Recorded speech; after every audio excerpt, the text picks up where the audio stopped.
So I got a few DMs the past couple of days, couple of emails.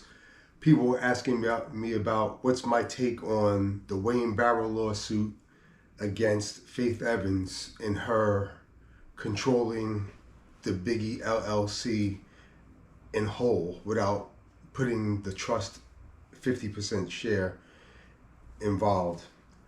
So I guess I'm going to explain it now. So, in case y'all didn't know, Faith Evans is currently being sued in the Delaware court versus Wayne Barrow. I think Wayne Barrow was an affiliate to Mark Pitts. If anybody who knows who Mark Pitts is, I think he came from the Puffy camp in the late '90s or sometime in the '90s. He left Bad Boy. I think he started a label called By Storm Records, which put out a few artists like Tracy Lee, from what I remember, and maybe some other artists. But I think Wayne Barrow might have been incorporated with that. But I heard his name for years, and I got his number in my phone. I don't know, maybe I spoke to him sometime. But what have you is that Faith Evans, after Miss Wallace died, Faith Evans took managing control of the Biggie LLC. And Miss Wallace owns 50% of the LLC, but according to Wayne Barrow, Faith is not recognizing Miss Wallace's 50% of the LLC, which is controlled by Wayne Barrow, under the trust. So, Wayne Barrow's not getting any transparency on the $100 million publishing deal, which is alleged. So to him, this deal is alleged. I mean, he knows that there was a deal done with half of Biggie's catalog being sold. I mean, it's all in the news that half of Biggie's catalog was sold before Miss Wallace passed away, maybe in January, February. She sold over half the catalog to Primary Wave, which is a big publishing company. In case you don't know who Primary Wave is a publishing and acquisition company for catalogs, and they maximize catalogs and they do strategic campaigns into sync placements, and they monetize legacy tracks, from what I read previously, and to reach out to a new audience like TV and things like that. Primary Wave owns the Prince estate. They purchased the catalogs of Prince, The Doors, Kurt Cobain from Nirvana, Smokey Robinson, Whitney Houston, I think Bob Marley, whole bunch of people. I think they got maybe like 3-4 years ago, they might have got like $2 billion or something like that to acquire catalog from people. So Primary Wave is a New York company. I think it started by Larry Mistel. I think he used to be over at Virgin Records, from what I recall. I remember that name, but they're a New York company, and they're a real big company. They got $2 billion or so like 4 or 5 years ago. I'm sure they got more money to play with now to acquire a catalog. So they're not playing when it comes to acquiring catalog. But Wayne Barrow, once again, back to Wayne Barrow, who runs the trust of the Biggie LLC on behalf of Miss Wallace. Faith, after Miss Wallace died, she took sole control as the manager. And basically, Wayne's just saying, hey, she's not giving any transparency on the financial records or anything, and she's just divvying out the money any way she wants. She divvied out some money to the kids, Tiana and CJ. I guess she kept some money for herself. But, Wayne Barrow's basically like, hey, I control half of the trust, so, where's our portion? You know what I'm saying? I think he was going to donate it to some type of charity or something like that.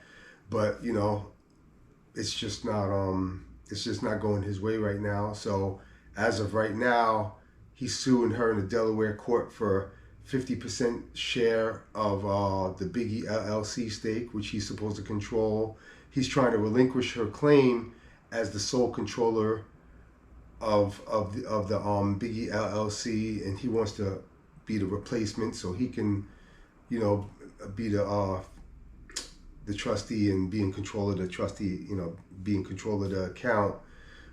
He wants access to the financial records and all the documentations to that, because he's just in the dark right now. I guess if this is true, I mean, I don't blame him. You know what I'm saying? And you know, I think there's also a violation of the operating agreement also, which he's supposed to be in charge 50%, and she's just not recognizing that. I guess she's just taking the whole thing 100% and just, you know, acting like, hey, this is mine and I'm gonna divvy it out how I want and stuff like that. And if that's the case, I mean, she's just dead wrong with that.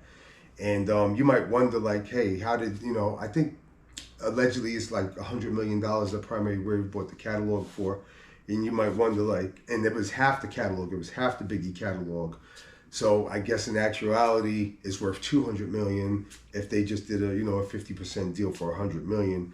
And you might just wonder, like, hey, like, you know, how is the catalog worth so much? You know what I'm saying? But for my research, Biggie got about 60 records recorded, you know, through his albums, the 2 albums that he did after his death, including the 2 albums before he passed away, features. But if you include freestyles and unrecorded, unreleased songs, he probably has like 100 songs from my research or so. So just to let you guys know how this works and why his catalog is so valued. So let's just say he has 100 songs or so from unreleased songs and recorded songs and things that you heard like that and what have you. But if you look on his ASCAP account, right, which I pulled up, I'm going to show you right here that basically, let's see if you could see this. If you could see right here, you should see that he has about 458 recorded titles. So I know y'all didn't see y'all didn't hear 458 titles by Biggie. So you wonder, hey, you know, how did that happen? So what it is that if he has like 80, 90 songs that were recorded that you all heard of, these 458 titles, I guess another 300 and something songs were sample related songs from other compositions that used elements of Biggie into their new composition. So, you know, for example, we could look at this first song right here. You'll see this song right here, for example. It's called AI with Braids, right? And this is a song featuring, this is a record by The Game, the rapper The Game out in California, featuring Lil Wayne, right? So now if you scroll a little bit, right? If you scroll a little bit, you can see, I think you can see where down there where it says Lil Wayne and what have not. But this is, you see Christopher Wallace. Obviously, he's not on the song Game and Lil Wayne, but this was, you know, sampled a song, one of his songs sampled into the Game records. And also, here's another thing. If you could see here on here, you can see Big Papa Music, which is Biggie, right? But you also see Justin Combs there as a publisher, right? And that kind of just tells you right there that Puffy didn't give back everybody's publishing, because if he gave back everybody's publishing, you would not see Justin Combs publishing there. It wouldn't be there if he gave back everybody's publishing. So obviously he's still making a publishing claim. So when you hear people say, you know, or you hear, you know, the word is like, oh, Puffy gave back the publishing, that's obviously not true, because you see Justin Combs there. So he's still making claims. And, you know, from what I recall, you know, I got the Locks, you know, or not going to say, I assisted in getting the Locks Day publishing back. And I think Mace got his publishing back. And maybe Faith Evans got her publishing back. But out of all the groups that Puffy recorded with off top, I only recall a handful of artists getting their publishing back. Obviously, you could see here the biggest artist that he ever established never got his publishing back. I can't explain why. That's kind of weird.